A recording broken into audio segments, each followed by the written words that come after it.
Welcome to Champion Your Culture, the podcast, a weekly live show where we explore the power of culture and leadership in business. I'm Ryan McCarty. And I'm George Rogers, and we go live every week to learn from each other and hear from other experts about how to effectively champion our team members and ourselves. So join us live every Wednesday on our social networks or subscribe. You can listen to Apple, Spotify, and Google Podcasts. Now, let's champion your culture. What's going on? What's going on, everybody? What's up? George, how's it happening, man?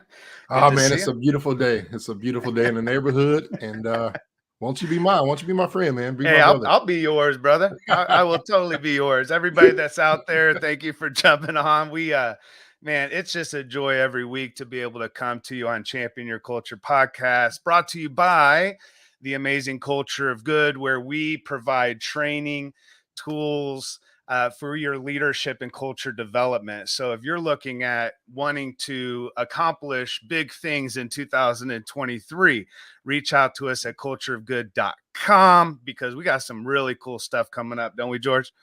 We do. I'm excited about everything that's coming up, especially here in a few weeks. Our Culture of Good, certifying champions within their workplace to be able to do good and make an impact. So I'm excited about that. That's a 2-day training on January 24th and 25th. 2-day. It's only 2 days and it's virtual. We want as many professionals, business professionals, are connected with this podcast to learn and be trained to be able to take these tools back and do something in their workplace. I think it's really important to have a plan. Hey, without a plan, there's usually things that follow it, right? So many times we try to just wing things and just make it, happen on the fly. Really, you have to have a strategic culture strategy to be able to, implement to really get the full effect and impact and value, most importantly, that it has not just on your company, but your clients and also your team members. It's definitely something that I believe in. Obviously, we believe in and we support through Culture of Good. Also, man, we're doing a lot of. I know that you already started. I got some things going on as well as far as coaching. We do offer coaching, and so if you're looking for coaching, executive leadership coaching. That we provide as well through Culture of Good, and Ryan's doing a great job at that as well. Hey, my favorite part about all this, Ryan, is that we are about to hit the road, and we're going to be speaking together. We're going to be doing keynote speaking. For those God, this is so awesome. So I'm excited about that, man. It's gonna be the different dynamic that people have never experienced before. So you get two for the price of one. Really imagine that. If you got an event coming up, you got to get George and I on stage. A lot of people don't know our story, that we met when you were 10 and I was 16, and there was some 20 some years where we had lost contact. And so when we got back together, man, and the stories of your life and the trajectory that you took throughout life, and not just similar. We having not seen each other for all of those decades, followed very, very similar paths and kind of ran into each other 20 some years later. And so to be able to get on stage and share that story and inspire leaders and give them practical takeaways to live out, livable, real shit is what we talk about, right? Not just concepts. We want to know how to take all of what we've learned and the wisdom of others and how do we apply this practically, man? And so, definitely the keynote. This is going to be really cool. How we can build our leaders so they can build our culture so we can build our business, Exactly. So cool. We already got a lot of people in the chat too. Welcome, everybody. Awesome. We appreciate everybody joining in. As we're going, we're live on multiple platforms, Facebook, LinkedIn, YouTube, Twitter. So wherever you're joining in, make sure you share this thread so that we can have more of reach. We would love to connect with your network as well. And also, if you're watching this later, we appreciate you watching on whatever platform you're choosing to do so. You can find those on all your podcast social streams and Champion Your Culture. We're there for you. So we appreciate it, man. We appreciate our people that's following Champion Your Culture. We got a good group of people that are always on with us. or following up at a later time. So we do appreciate that support for everybody. Yeah, yeah, George, here's the deal. The other day you came to me. This is where this concept for this podcast came from. We were walking, or you called me, and you asked me the question I asked you today, and I've never been asked it before in my entire life. So at work, we usually, like, while we're passing people, we say, "What? How you doing?" And you're Yep. like, "Good, good, good, good." Right? And we may not even look up at the person. It might be on our phone, It's just a greeting. You asked me something I'd never been asked before as the first question, and that is, "How well are you?" And I thought, man, that is a different beginning to a conversation that is so, so, so powerful. It seems like such a small tweak in a question. How are you doing and how well are you are completely different. How are you doing is a greeting. How Yeah. well are you doing really asks and begs the question, are you doing well? And if you're not, do we have enough trust and relationship between us that you can open up and be vulnerable and talk about it? So, from that question, it got me thinking such a practical way to engage each person on our team to go from saying, "How are you doing?" to "How well are you?" Right. And really taking the time to find out. So, from that question you asked me, I started, really diving into the dynamic of what does it mean for us as leaders to address mental health at work? What is our role? What responsibility do we play in our team members' mental health journey?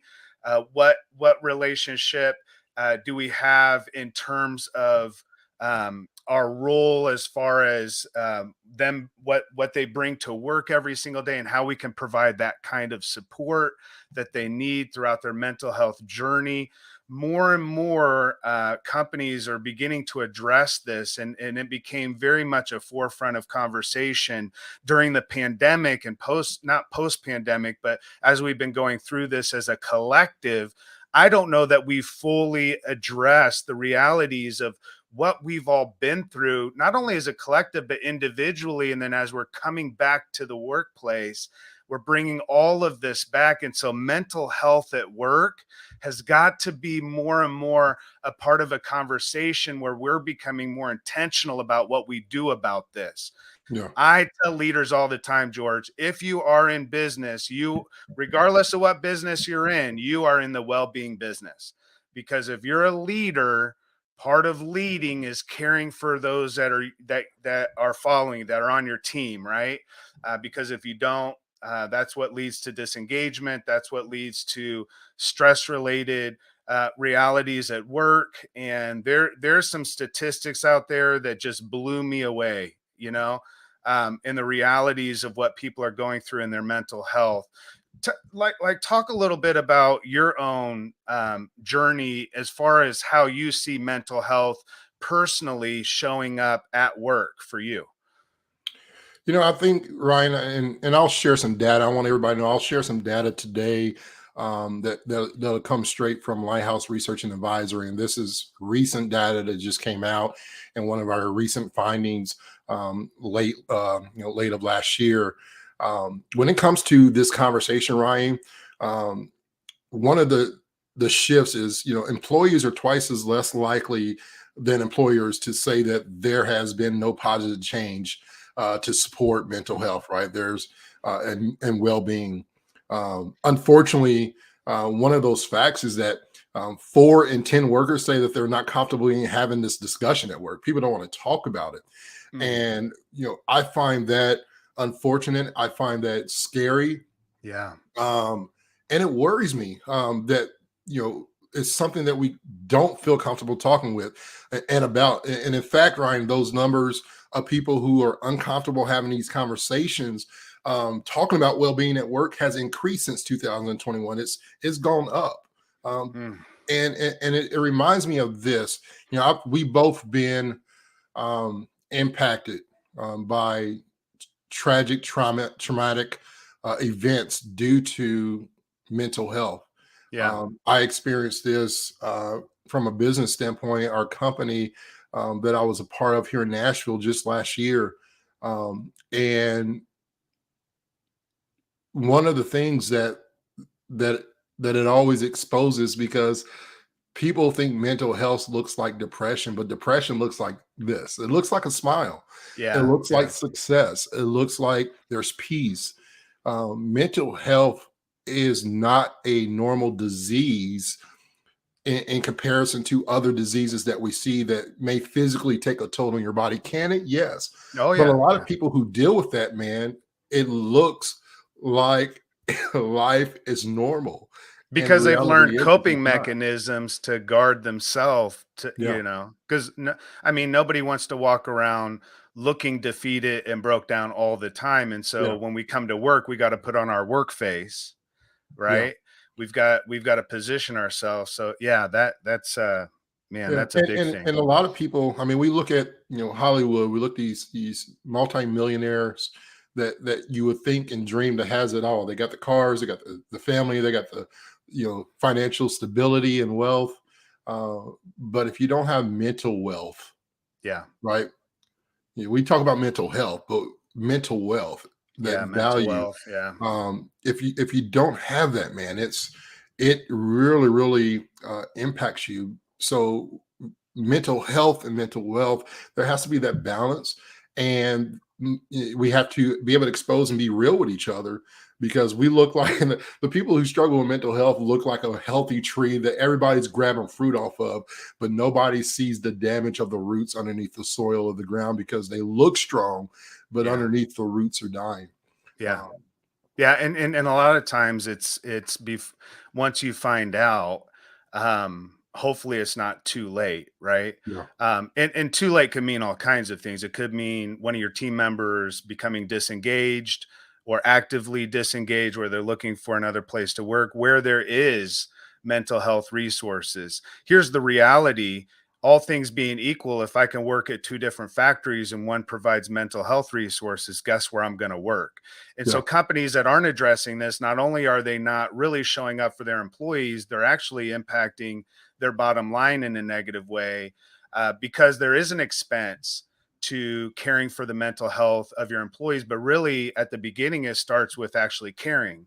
It's showing up and being present, and you really point on leadership in a major way. And I think with what you were talking about, it's all tied into that, right? yeah, Like mental health, leadership. What is Lighthouse? And I'm really excited about the partnership that Lighthouse Research and Culture of Good working together to provide not only the data but also resources to continue to say, let's take action on this, right? yeah. What are you seeing as far as the leadership mental health connection? I mean, obviously, it goes to the root of everything, right?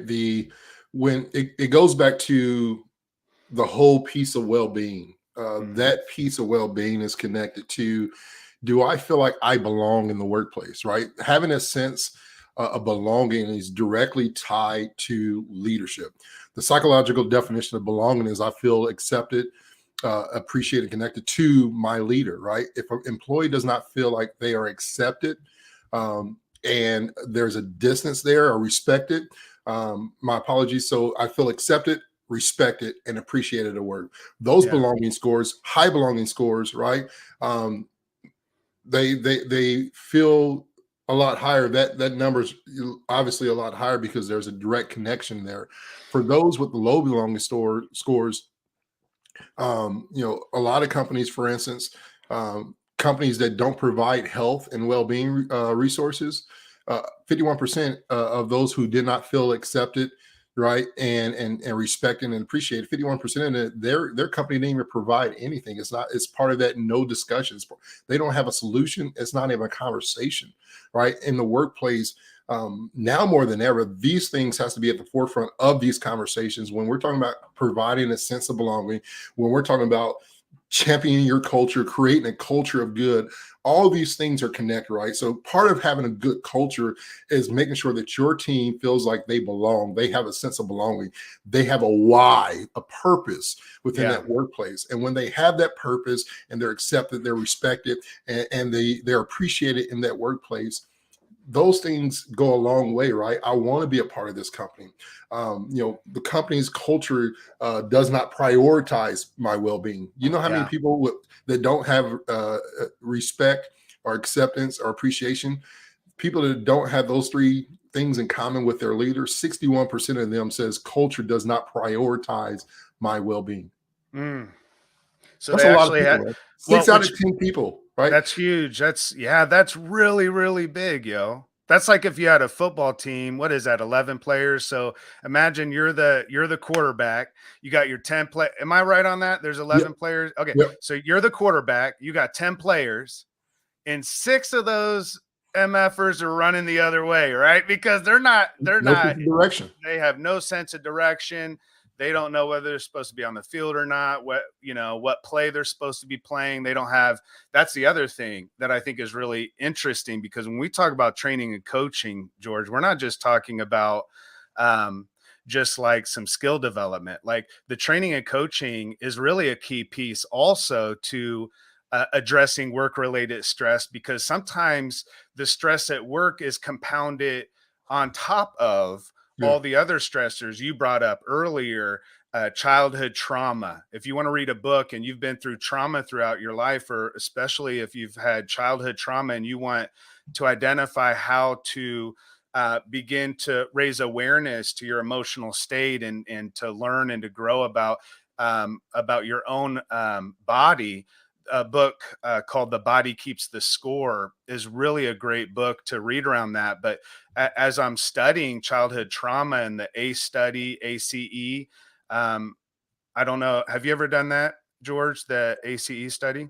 Not That's yet. that's a study that indicates childhood trauma, right? And I'm like, you and I would be like, we don't need to take the test. We've aced it. Yeah. We've aced the ACE, and you carry that trauma throughout life, and then the trauma of what we went through, the pandemic, the isolation. If you had were struggling with your well-being and mental health before the pandemic, during the pandemic, because of isolation and because of a disconnect, which to me, I would imagine, I'm going to go pretty opposite of what everybody else is saying, and I would imagine that at some point, employees, especially those that can and have access to, are going to want to be more back into the workplace where they're collaborating and working with their colleagues, because there's a lot of misses when we just talk on screen, right? So you and I, it's one thing when we get together weekly on Champion Your Podcast, but when we actually see each other and can embrace and hug each other, or give each other a high five, or put arm around a shoulder, or a fist bump, that connection, man, that right there really changes things. But that training piece, and being able for employees and our team members and those around us to be able to have space to even say, hey, I need help, right? And I've not only been there, I'm there now, right? So therapy, yes.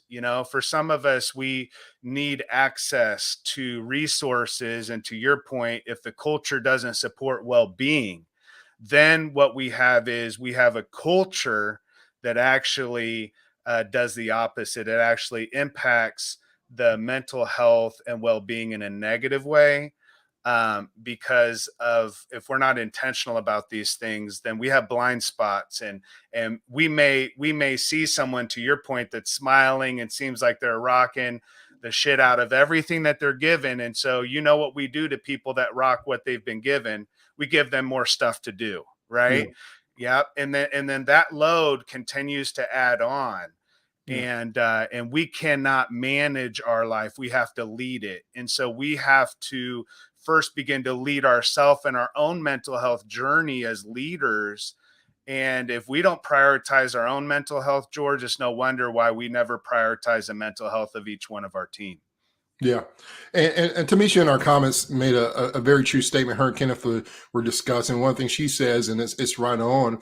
In the workplace, we are driven, especially as frontline managers and directors and leaders, we're driven to focus on metrics, services, and delivering those things, right? And in many cases, they don't have time and or care, is what she said, to hear someone else's struggle, which is a huge problem. And one of the things that I've always stated, and now more than ever, Ryan, and I've been saying this for the last 3 or 4 years, and especially during the pandemic, especially through the races and upstream of the George Floyd situation, everything that Yeah. brought about, that trauma, right? We have to put humanity back into resources. We focus in the HR world, we focus so much on resources, and that's but what's been driven, right? How do we improve our resources? How do we improve our systems and processes and legalities? And humanity has not been involved. We have to become more human, and realize it sounds cheesy, but people have feelings, Yeah, right? yeah, I know, And, I know. and This is that touchy-feely yeah, stuff that when we start talking culture of good, yeah, I mean, yeah, rehumanizing the business. People show up with all their shit, yeah, right? yep, And as employers, we can say, well, that's not, that's not my issue. yeah, you know? And usually if you have someone in your life that when you're going through a lot of difficult times and they say, well, that's not my issue, that's a pretty good indicator that they don't care. yeah, And so at the very start, the way that your employer cares, or the way as leaders that our team members know that we care, is that we are addressing this, that we start with those questions. How well are you today? Are and honestly, we can't even ask those questions if we've not built up the trust. yeah, I love the idea of, we don't have time, because we're constantly focused on, you said different metrics, right? yeah, The reason that those metrics exist is because somehow we've measured a baseline. And so if we're focused on metrics, if we have a company that's focused on metrics, then put metrics behind your mental health state of your employees. yeah, I mean, you think about statistics and you realize that a lot of our turnover, a lot of that we we have, and challenges that we have, are not because we have the wrong people on our team all the time. Sometimes we think, well, if you have the right people on the bus, get the right people on the right seats, all that's fine. But if after they're in the seat, we're not leading them and we don't care for them and about them, and we're really not showing up, then what's happening is, they can be on the bus. I mean, you remember, just because you have people on a bus and sitting in the right seat doesn't mean there's not going to be fights. That there's not going to, yeah, what I'm saying? You remember back in the day, yeah, chaos go. Everybody was sitting in the right seat. They got on the right bus, but it was yeah, chaos on the way there. So now yeah, that now that you have your team, how are you then supporting and empowering them with what you said, the resources that now we can say, are these resources human? How human is this resource that we're providing as a company, right?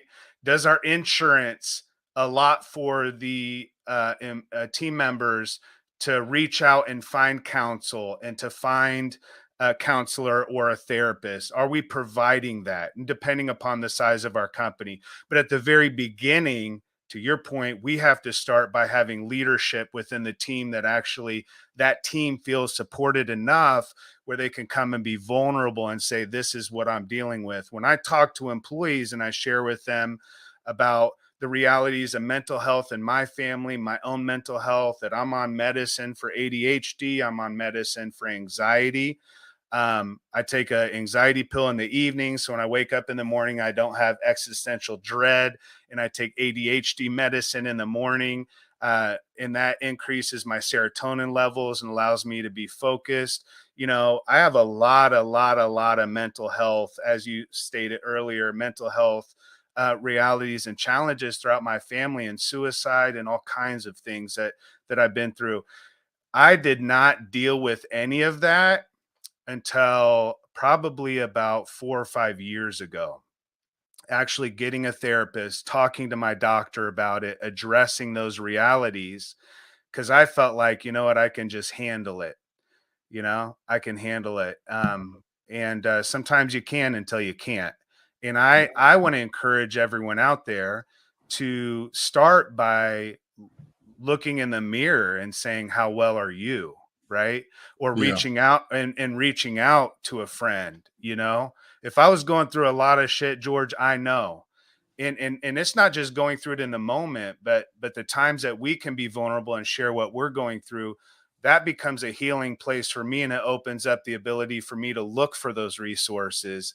But if I'm closed in and I don't hear this conversation at all, I'm never going to discuss this with anyone else. So Yeah. begin to measure it so you have some metrics so that you can say this is impacting us. I mean, listen, 120,000 deaths every year reported due to workplace stress. 120,000. We can talk all day long about the Apple factory in China and people jumping, off this. I mean, we see that, but to your point, we don't see the reality of what's really going on. When I read that, I was like, that can't be.